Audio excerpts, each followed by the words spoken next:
the name of Allah. Bismillah, Bismillah, Bismillahirrahmanirrahim. Bismillahirrahmanirrahim. Assalamualaikum warahmatullahi wabarakatuh.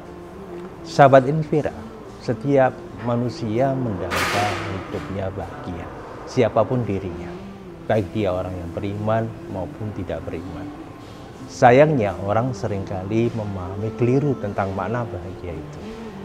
Demikian halnya dalam kehidupan berkeluarga atau berumah tangga atau pernikahan. Ada yang memahami seseorang itu akan merasa bahagia, tapi dia memberikan syarat bahagia yang terlalu berat untuk dirinya. Misalkan, dia akan merasa bahagia ketika setelah berumah tangga ekonominya bakal membaik.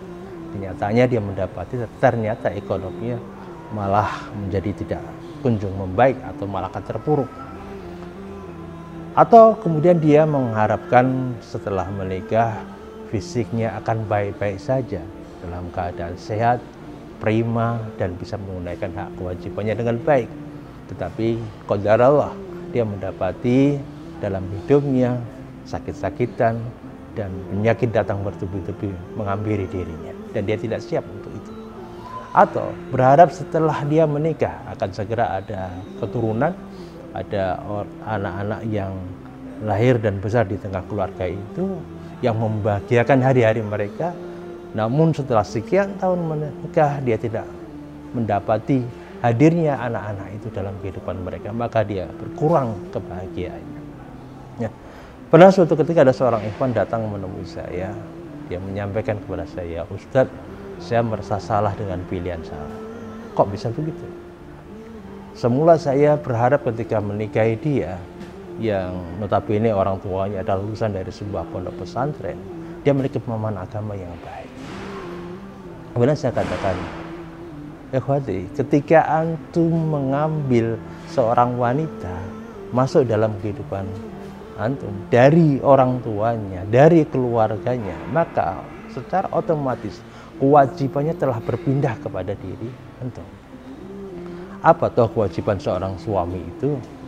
Allah Subhanahu wa taala berfirman, "Ar-rijalu qawwamuna 'alan nisa' bima faddalallahu ba'dahum 'ala ba'din wa bima anfaqu min amwalihim." Laki-laki itu adalah qawwam. Laki-laki itu adalah pemimpin dalam kehidupan rumah tangga. Apa maknanya qawwam? Syekh Abu Bakar Jabir Al-Jazir dalam kitab tafsir Aisyar Al-Aisar atau Aisyarut Tafasir, beliau menjelaskan makna qawwam setidaknya ada 3. Yang pertama adalah ar-riayah, artinya memberikan perhatian dan dukungan. Keluarga, istri, dan anak-anak membutuhkan kehadiran suami dalam hari-hari mereka. Tidak hanya secara kuantitas saja, tapi juga kualitas. Tidak hanya secara kualitasnya saja, tapi juga kuantitas. Keduanya diperlukan. Kebutuhan waktu untuk bercengkrama, berdiskusi, berbicara, kemudian memberikan ucapan terima kasih, penghargaan, sanjungan, pujian atas prestasi dalam keluarga ini sekecil apapun itu dibutuhkan.